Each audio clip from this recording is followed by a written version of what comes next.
Christian a moment ago referenced the anxiety, and I think this kind of speaks to the anxiety that we feel in our community about conflicting values. Education is important to our community, parks are important to our community, and sometimes over the last few years we've seen those values conflict.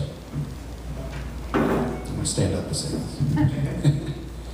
I'll tell you that it's going to have to take an out-of-the-box approach. I don't think we can sacrifice our green space to solve our school capacity crisis. But there are things that we can do with our schools.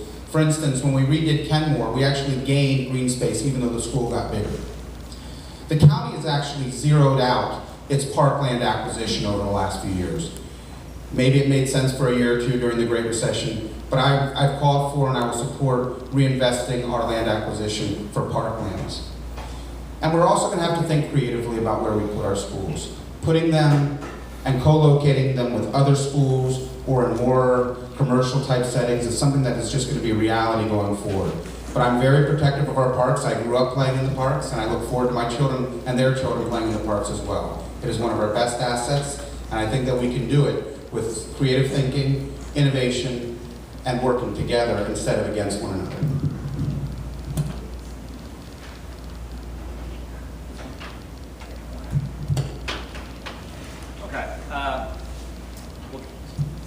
We'll all get the hang of this after a little bit. All right, first of all, I think it's important to remember that the population has been growing, and at the end of the day, everyone pretty much needs some green space. But green space probably has different definitions.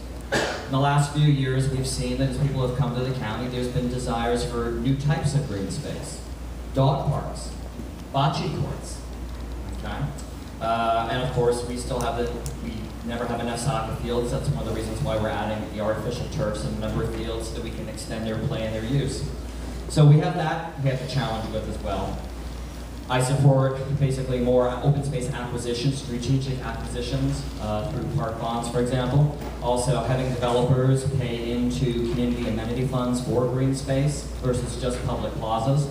Also, one thing that I am concerned about is that we do need a balance of uses, and I am concerned that now that some approved but unbuilt office buildings are coming in and being requested to be converted to and built as residential, well, people who move in at that point do need more green space.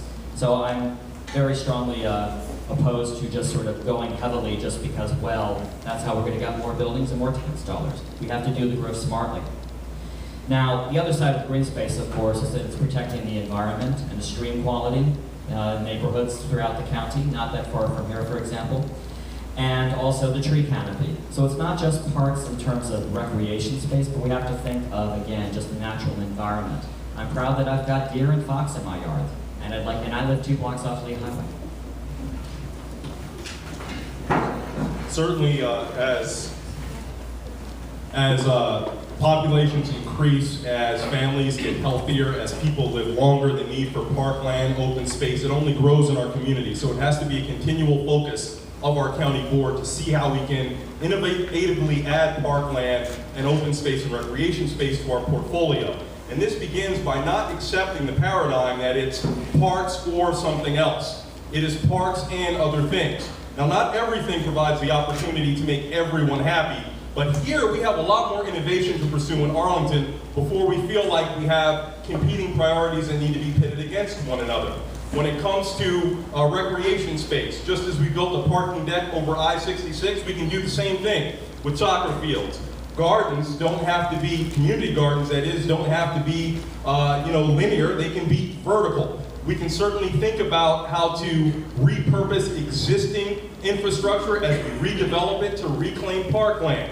Like, for example, with the concept plans for redeveloping Courthouse Plaza, where we can take a bricked over parking lot and make it into something green and beautiful. The point is, the community coming together can actually work to solve our recreation needs in a way that I do believe can make everyone happy. And make no mistake, other issues are also intimately tied to this. As we talk about school capacity, it's not just an instruction issue. Think about the park space that we will reclaim when we take trailers off of our properties. This is the kind of thinking I want to bring to the board. I actually have an opportunity to share with you decisions that I've made with regard to this issue. One earned me the endorsement of the third grade wonders over at Patrick Hill Elementary School. And that was to save TJ Park.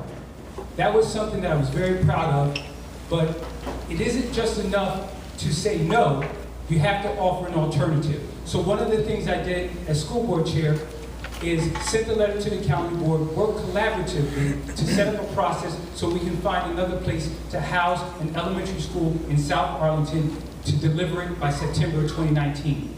The other example I want to give you is our accomplishment over in Roslyn, where we built a brand new, we're going to build a brand new school.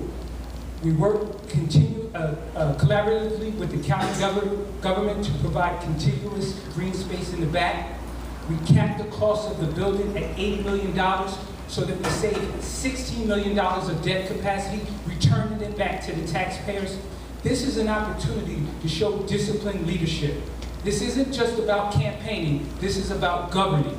And I've had an opportunity to make these decisions and put to the test. And I've preserved green space at each opportunity and return money back to the taxpayers.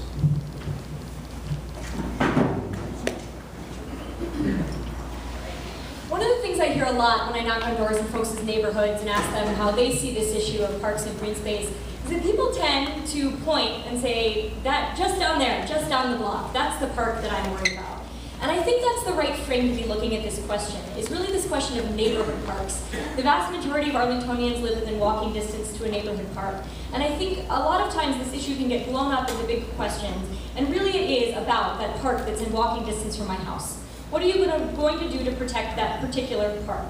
And so I agree very much in terms of the policies that others have raised. I think it's a way of, the way we need to be approaching this is thinking about giving folks access to green space that's near them. And I think we've got a lot of creative ways to do that.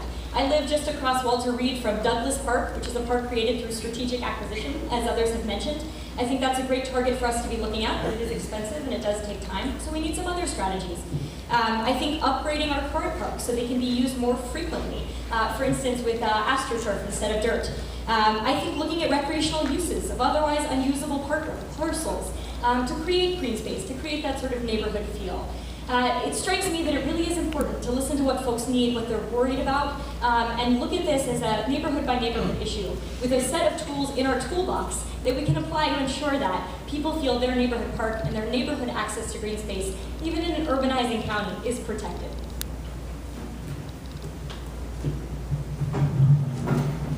Arlington will certainly grow in population, and our land area certainly will not. We are stuck with what we have, and we have some beautiful parks. We have lots of green space. We have enough for us to relax in and recreate in. But as we grow, we cannot afford to lose any of it. Building on open land will always be the easiest path if we need to provide new service facilities. Co-locating service facilities together where we already have built upon land is a good solution, and I think we should be talking about how we put our EMT, our fire, and our police perhaps located in the same spots so we do not undertake to remove any green space from what some people call our portfolio. I think that our green space is a legacy. I think it is a trust that's given to us for our children. I think we have to be vigilant not to let it be nibbled away for other purposes. I think that what we really would want is a county board who has an underlying principle that we will not dispense with any parklands, we will not dispense with any of our green spaces in order to satisfy other needs. We are not a poor county. We can buy other land which has been built upon before for building anew. We cannot buy parkland. It doesn't exist any longer.